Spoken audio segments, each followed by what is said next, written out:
Champions ট্রফিতে এটাই ভারতের প্রথম একাদশ। কারা থাকছে দলে আর কারা পড়ছে বাদ, বিস্তারিত খেলার আপডেট জানতে হলে ভিডিওটি সম্পূর্ণ দেখুন। 19শে ফেব্রুয়ারি থেকে ঢাকে কাঠি পড়তে চলেছে আইসিসি চ্যাম্পিয়ন ট্রফির। প্রতিযোগিতার চূড়ান্ত দল ঘোষণা করে দিয়েছে ভারতীয় দল। প্রাথমিক যে দল ঘোষণা করা হয়েছিল সেই দলে দুটি পরিবর্তন করা হয়েছে।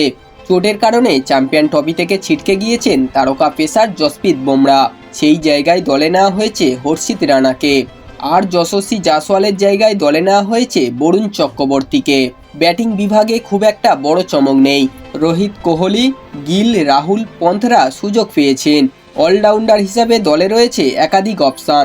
পেস অলরাউন্ডার হিসাবে দলে রয়েছে হার্দিক পান্ডিয়া ও স্পিন অলরাউন্ডার হিসাবে দলে রয়েছে রবীন্দ্র জাদেজা, অক্ষর প্যাটেল ও ওয়াশিংটন সুন্দর।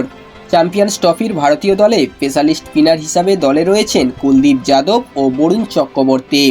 এছাড়া দলে 3 পেসার হলেন মোহাম্মদ শামি, অর্শদীপ সিং ও হর্ষিত রানা।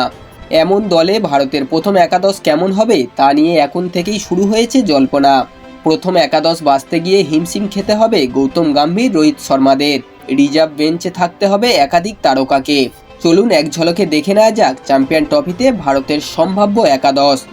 অধিনায়ক রোহিত শর্মা, সহ অধিনায়ক Shubman Gill, Virat Kohli, Shreyas Iyer, wicket keeper KL Rahul, Hardik Pandya, Ravindra Jadeja, Akshar Patel, Kuldeep Yadav, Mohammad শামি ও অর্শদীপ সিং। বন্ধুরা, এই ছিল আজকের ভিডিওটি আপনাদের কেমন লাগলো অবশ্যই কমেন্ট করে জানাবেন। ভিডিওটি ভালো লাগলে একটা লাইক করে দেবেন এবং এই ধরনের ক্রিকেট নিউজ সবার আগে পাওয়ার জন্য চ্যানেলটিকে অবশ্যই সাবস্ক্রাইব করে দেবেন।